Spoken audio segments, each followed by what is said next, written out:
Hey guys, it's Hicks here again, and we're doing another update on the senior project log, and we are on level 3 right now. And since the last time that I put out a video, I've done actually quite a few changes, and a lot of work since then.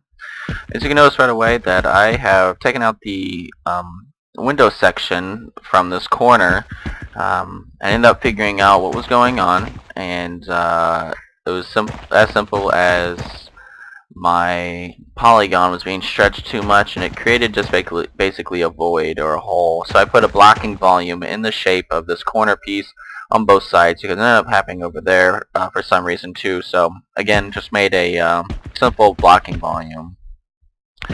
And then I've got still have the same static meshes and the wallpaper, or not wallpaper, the material on here, giving it electricity look, got some little grid lines, some things, flashing, giving it a little bit of a, I don't know, techie feel. And if you look outside, you can see that I finally have a new room, which we will see later. What I did actually right before this video was I figured out how to do material instances actually quite easily. As you can see, I've got my lights now all pulsating. And this room's green right now. It'll probably be green, but in a lighter shade, not so dark green. I use it as a testing purpose to see if this was actually working. Some changes I'm going to have to be making though, because I learned that material instances can only be worked if you have a parameter that can be changed. For example, the light bulb can only be changed if it had the light color variable.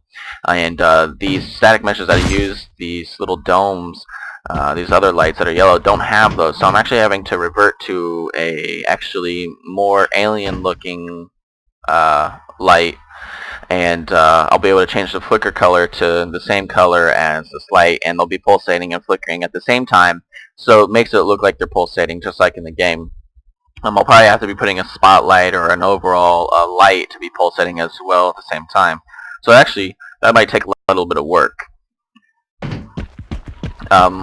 I really haven't done anything else. If you can't see, I actually textured the entire outside to be perfect, and the alignments and stuff. So everything is the exact same outside. The top of the roofings are all the same.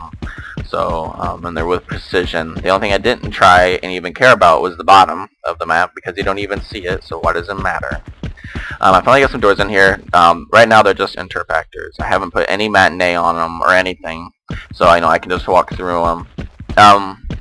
You might see right now that this section right here, bows, that's actually part of the static mesh on both sides. These are two individual meshes. If you put them together, they actually never will line up perfectly, regardless on how much you try, and they'll never be flush, because on the ends of the doors they actually have a bow, because they have little teeth that just kind of come in together. So if anything, I might actually just fuse these sections together so it's one line, but for right now I have them just kind of coming together as one, and as you can tell, they're as perfect as you can get them. And I have these little, I don't know, they kind of remind me of piston locks, where they actually grip the wall and then they unlock and then they'll open up. And I'm thinking about just having these open up, not coming to it, but actually pushing a button with E, and then it opens up. And then we've got this room right here, second room of the entire game. When you see the first enemy, no textures on it yet, because we're actually making those by hand. There's something specific I really want to get, so we're kind of trying to make those. If not, then I'll probably revert to something like I did here, put more of like a machine looking look to it. These won't be pulsating, but they will be blue, kind of to match the background, so I'll have to do a material instance on that, and just basically have a matinee that does that the whole time. And let's get to the newer section. I did my walkway, or I could put this as a transition room into the acid pit area, like in the first in the game. And you'll know right away that it doesn't look exactly like, because I made some modifications, because I don't want to do secret rooms like I said earlier. So what I did was I I mainly just made this a huge platform where the boss or an enemy will be patrolling using the path nodes like I did in the first level, and there'll be a ladder that once you kill them you'll be able to go up to and collect ammo or something. And when you jump in the acid pit, you do take damage, 1 health for every second. I might change that to 2 health points per second. But there is a glitch that I've yet to fix, and I don't think you can fix it. I think it just is with the actual geometry and then the acid pit. When you come into a corner though, see how fast your health goes down. Again, I don't know what that is for. I'm not going to really worry about it because it's not like you're going to be standing in the pit. You're going to want to get out as fast as possible. And then you got your next door.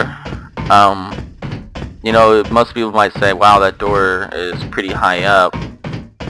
And it is, but because, you know, if anything, I might make an extrusion of this wall right here and bring it down, and then bring this section down. That's a maybe. And again, I'll do a button that you press and it'll open the door.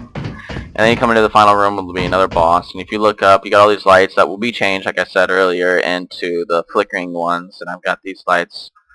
And, you know, I was having an issue earlier with making, I don't know, in the first game there was like a rusty barrier with little cutouts in it. And, you know, I couldn't find anything that really was making me happy. So I just did a plain window with this little portal looking thing.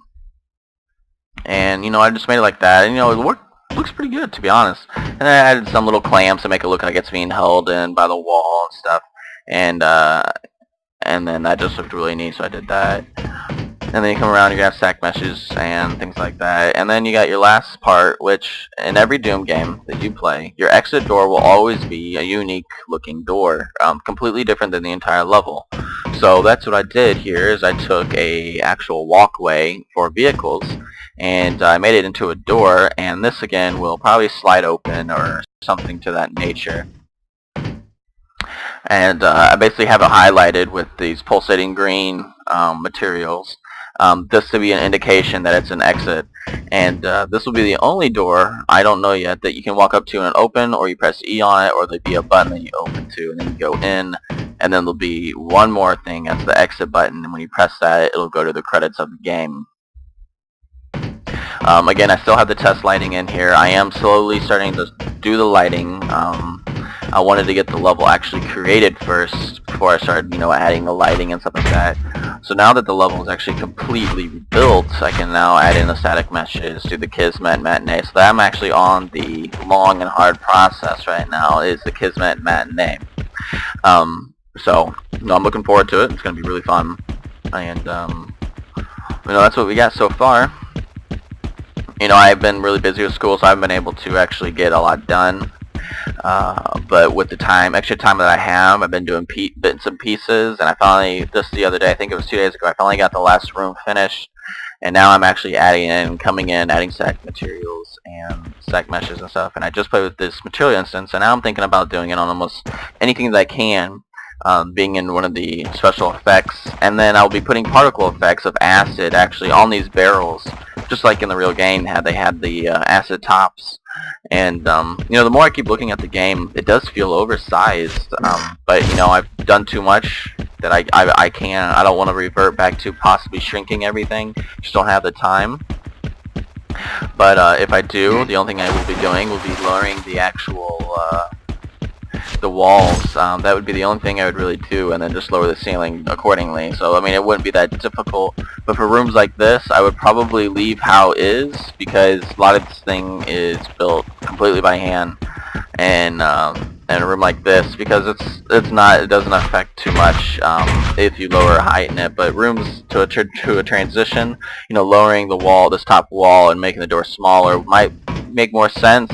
And then this room's fine. I like how it is, but maybe lowering this section of the ceiling and then allowing yourself to come in, or bringing this wall in more, allowing it to be more skinnier. I don't know. I haven't really decided.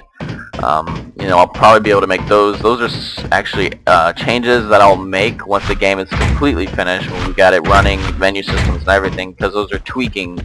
And I know I told my group I want to actually get a default game out before we get extras in there and tweaks and custom content. So That's where I'm at right now. I actually start the real project in a week and a half, so I'll be able to focus all my time and energy on this game, and I'll also be in an engine development class, so I'll be able to be putting videos up there on how to develop an engine from scratch. It's a very basic, very simple, maybe as simple as XNA, which is the Microsoft framework for games like Magica and stuff. So until next time, guys, it's X. Please leave your comments below what you guys think.